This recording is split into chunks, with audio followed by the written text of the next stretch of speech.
Dans la petite église de Saint-Germain-des-Prés, à Paris, le silence était oppressant, seulement brisé par les sanglots étouffés des proches. Sophie, debout devant le cercueil de Marie, sa voix tremblante mais ferme, déclara soudain, « Marie n'était pas seulement ma meilleure amie, elle était l'amour de ma vie. Celle avec qui j'ai partagé des secrets que personne ne connaissait. » Les murmures choqués traversèrent l'assemblée comme une onde de choc. Et le regard de sa mère, figé dans l'horreur, annonça la tempête qui allait suivre. Sophie avait toujours été la silencieuse de la famille Moreau. À 25 ans, elle vivait dans un appartement modeste du Marais, travaillant comme graphiste freelance, évitant les dîners familiaux autant que possible. Sa mère, Claire, une enseignante à la retraite, et son père, Jacques, un avocat conservateur, l'avait élevée dans les traditions catholiques strictes, où les apparences primaient surtout. Marie, en revanche, était l'opposé, blonde, vive, avec des yeux bleus pétillants. Elle illuminait chaque pièce où elle entrait. Elles s'étaient rencontrées à l'université Sorbonne, en première année de lettres, et leur amitié avait rapidement évolué en quelque chose de plus profond, de plus interdit aux yeux du monde qui les entourait. Mais ce jour-là, à l'enterrement, Sophie n'avait plus pu se taire.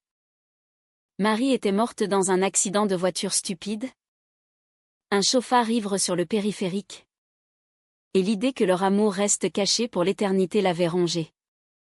Elle avait préparé son discours en secret, les nuits précédentes, marchant de long en large dans son salon, pesant chaque mot. « Si je ne dis rien maintenant, » murmura-t-elle pour elle-même, « ce sera comme si notre histoire n'avait jamais existé. » Pourtant, elle savait le prix, sa famille, déjà suspicieuse de sa vie solitaire, ne pardonnerait pas. Après la cérémonie, la confrontation éclata dans le cimetière adjacent. Claire s'approcha d'elle, les yeux rougis mais froids. « Comment as-tu pu » siffla-t-elle. « À son enterrement. Tu as sali sa mémoire ? Et la nôtre. » Jacques, plus distant, secoua la tête, « Tu nous as humiliés devant tout le monde. » « Qu'est-ce qui t'a pris ?» Sophie sentit son cœur se serrer. Mais elle tint bon. « J'ai dit la vérité. Papa. Marie et moi. On s'aimait. Vraiment. Pas comme des amis. » Les mots sortaient enfin. Libérateurs et destructeurs à la fois. Le retour à la maison familiale, dans la banlieue chic de Neuilly-sur-Seine, fut un calvaire. Le dîner prévu pour honorer Marie se transforma en tribunal. Sa sœur aînée, Élise, mariée et mère de 2 enfants, la fixait avec un mélange de pitié et de dégoût. « Tu es sûre que c'est pas juste le chagrin qui te fait délirer ?» demanda-t-elle. Sophie secoua la tête, expliquant comment leur relation avait commencé, des regards volés en cours, des promenades interminables le long de la Seine, des baisers cachés dans les ruelles sombres. Mais chaque détail semblait creuser un fossé plus profond. Claire, effondrée sur le canapé, murmura, « On t'a élevé mieux que ça. L'église. La société. Qu'est-ce que les voisins vont dire ?» Jacques, plus pragmatique, pensa aux conséquences professionnelles. Ses clients conservateurs pourraient se détourner s'ils apprenaient que sa fille était comme ça. Sophie sentit la pression monter. Un étau autour de sa poitrine. Elle avait choisi la vérité. Mais à quel prix ? Déjà. Elle imaginait les appels manqués. Les invitations annulées. Ce soir-là, seule dans sa chambre d'enfance, Sophie relut les messages de Marie sur son téléphone. « Je t'aime. Sophie. Peu importe ce que les autres pensent. Ces mots. Autrefois un baume. La torturait maintenant. Avait-elle trahi Marie en gardant le secret si longtemps? Ou l'avait-elle honoré en le révélant? Le doute s'insinuait. Et avec lui. La première fissure dans sa résolution. Le lendemain. Les rumeurs se répandirent comme une traînée de poudre. Au travail. Ses collègues évitaient son regard, sur les réseaux sociaux. Des amis communs postaient des condoléances polies. Mais distantes. Sophie décida de confronter sa famille une dernière fois. Elle appela Élise, « Tu me soutiens? » Au moins. La réponse fut hésitante, « Je t'aime. » Mais. Pense à maman et papa. Ils sont dévastés. Sophie raccrocha. Le cœur lourd. Elle savait que la bataille ne faisait que commencer. Dans les jours qui suivirent, Sophie se replia sur elle-même, évitant les sorties. Elle repensait à leur dernier week-end ensemble, à Deauville, où Marie avait ri aux éclats sur la plage. Un jour, on dira tout au monde, avait-elle promis. Mais Marie était partie trop tôt, laissant Sophie porter seule le fardeau. La solitude la rongeait, mais elle refusait de regretter.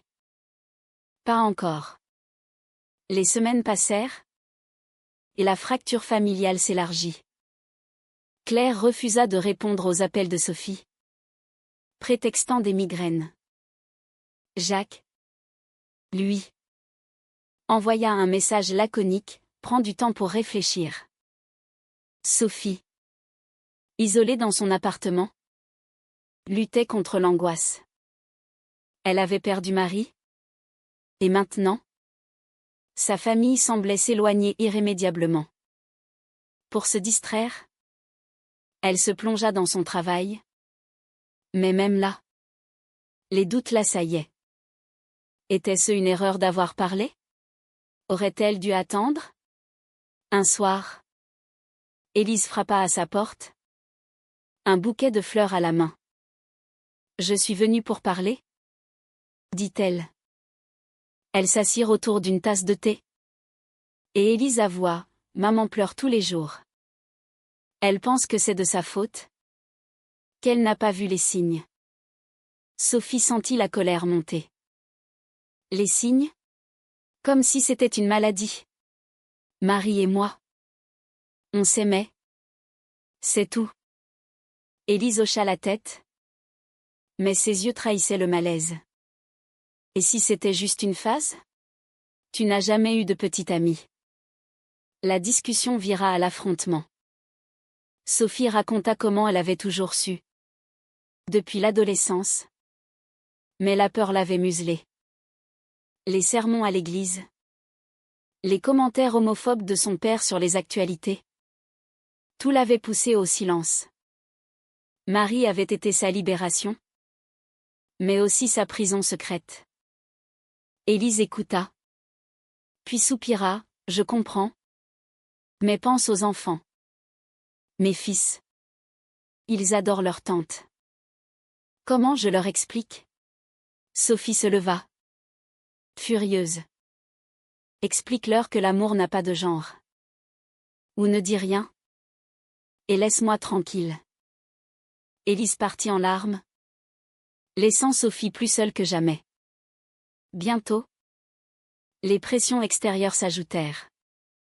Un oncle éloigné, fervent catholique, envoya une lettre, « Repens-toi. Sophie. Dieu pardonne.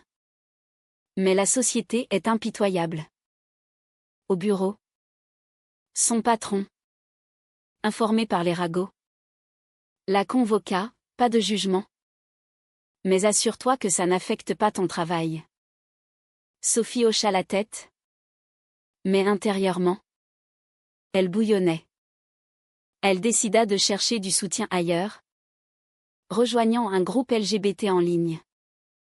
Là, elle rencontra des histoires similaires, des communautés ratées, des familles brisées. Une femme, Anna, devint son confidente virtuelle.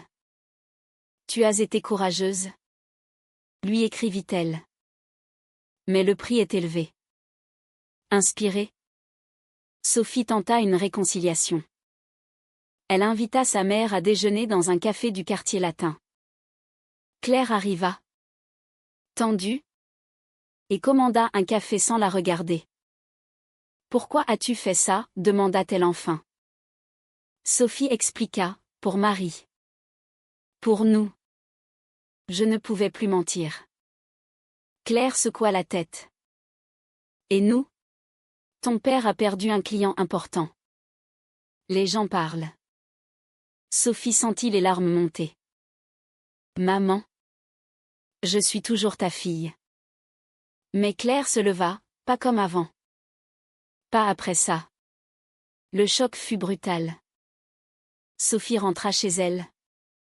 Effondrée. Elle repensait aux moments volés avec Marie, des dîners clandestins. Des voyages déguisés en amitié.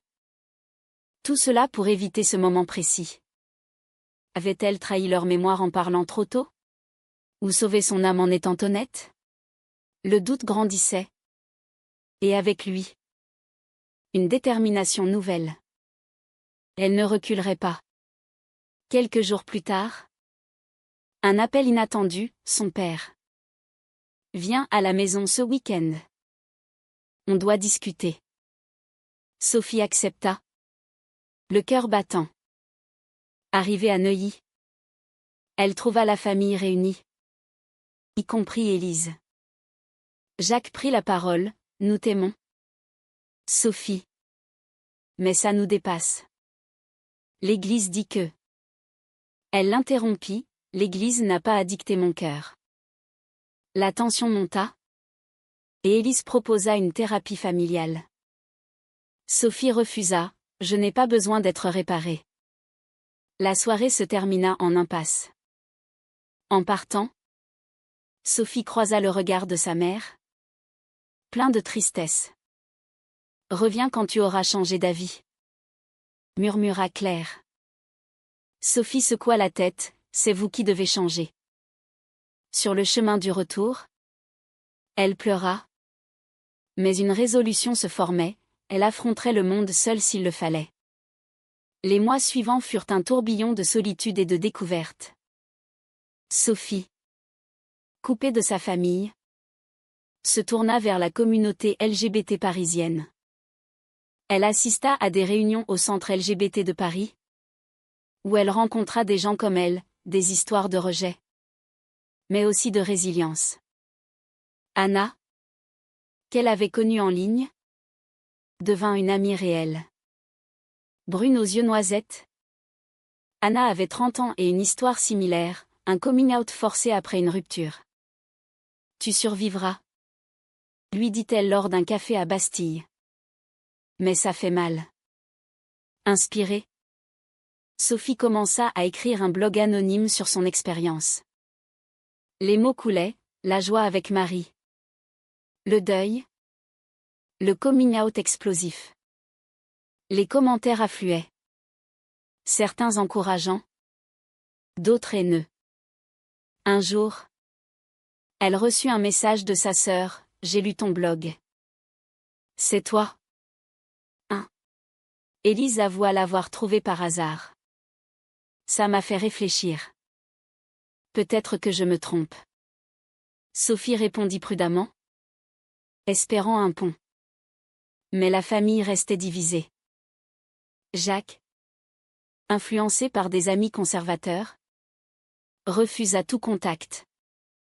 Claire, oscillant entre amour maternel et dogme religieux, envoya des lettres ambiguës, je prie pour toi. Sophie, blessée, décida d'avancer. Elle postula pour un nouveau job dans une agence plus inclusive et fut acceptée. Là, elle rencontra des collègues ouverts qui l'encouragèrent. Pourtant, les nuits étaient hantées par des souvenirs. Marie riant dans les rues de Montmartre. Leur dispute sur le secret. Pourquoi on ne dit rien, avait demandé Marie un soir. Sophie avait répondu, pour nous protéger.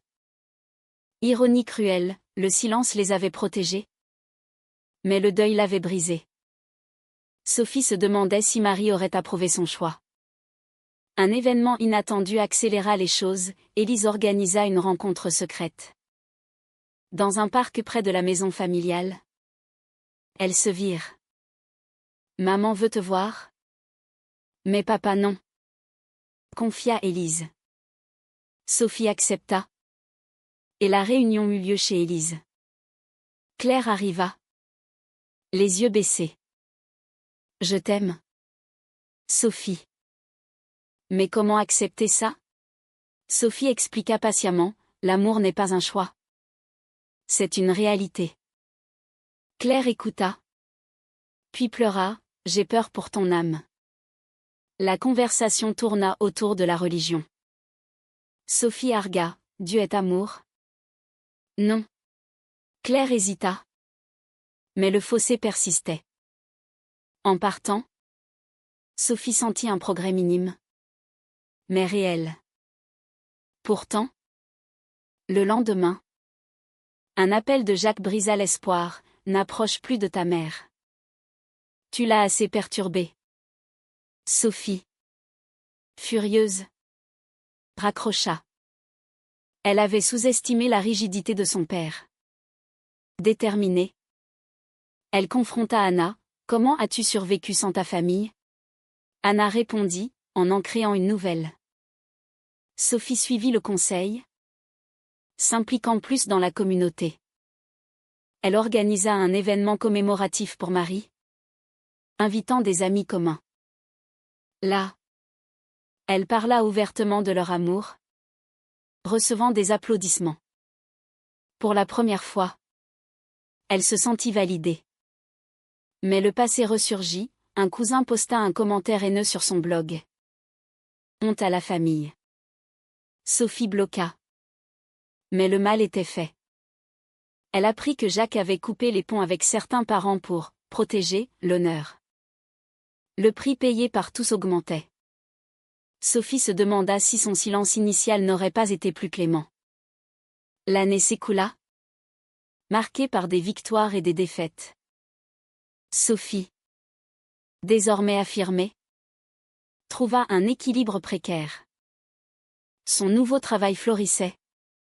Et Anna devint plus qu'une amie, une confidente intime. Bien que platonique. Elle marchait souvent le long de la Seine, discutant de l'avenir. Tu regrettes? Demanda Anna un jour. Sophie secoua la tête, non. C'était nécessaire. Mais au fond, le doute persistait. Un choc majeur survint, Claire fut hospitalisée pour une crise cardiaque. Élise appela Sophie en urgence. À l'hôpital Cochin, Sophie trouva sa sœur en larmes. Maman a demandé après toi. Sophie entra dans la chambre.